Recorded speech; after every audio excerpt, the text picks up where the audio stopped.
Gas ధరలు పెంచుతూ కేంద్ర ప్రభుత్వం అయితే సంచలన నిర్ణయం తీసుకుంది. ఏదైతే కమర్షియల్ సిలిండర్ మీద 993 రూపాయలు పెంచుతూ నిర్ణయం తీసుకుంది. దీంతో అయితే హోటల్ యాజమాన్యం మీద, ఇటు టీ స్టాల్ యాజమాన్యం మీద అయితే తీవ్ర ప్రభావం చూపుతుందని చెప్పుకోవచ్చు.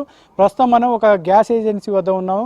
విజువల్స్లో కూడా చూడొచ్చు. ఏదైతే ఈ కేంద్ర ప్రభుత్వం తీసుకున్నటువంటి నిర్ణయం వల్ల ఇటు హోటల్ యాజమాన్యం కావచ్చు, టీ స్టాల్, ఇడ్లీ బండ్ల మీదనైతే తీవ్ర ప్రభావం చూపుతుందని చెప్పుకోవచ్చు. ఏదైతే కేంద్ర ప్రభుత్వం ఇప్పటికే దాదాపుగా మూడోసారి ఈ గ్యాస్ ధరలను పెంచిందని చెప్పుకోవచ్చు. దాదాపుగా ఇప్పుడు పెంచినటువంటి ధరల ప్రకారం అయితే 3071 రూపాయలుగా గ్యాస్ సిలిండర్ ధర ఉంది. కమర్షియల్ సిలిండర్ 19 కేజీలు ఉంటుంది. ఈ 19 కేజీలకు 3071 రూపాయలు పెరిగిందని చెప్పుకోవచ్చు. తాజా పెంచినటువంటి ధరలతోటైతే ఇటు హోటల్ యాజమాన్యం అయితే తీవ్ర ఇబ్బందులు పడుతున్నారు.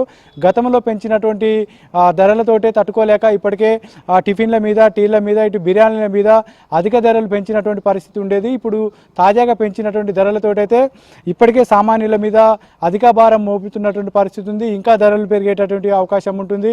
ఇటు హోటల్ యాజమాన్యం మొత్తం కూడా చేతులెత్తేసి కొంతమంది మూసేసినటువంటి పరిస్థితి ఉంది.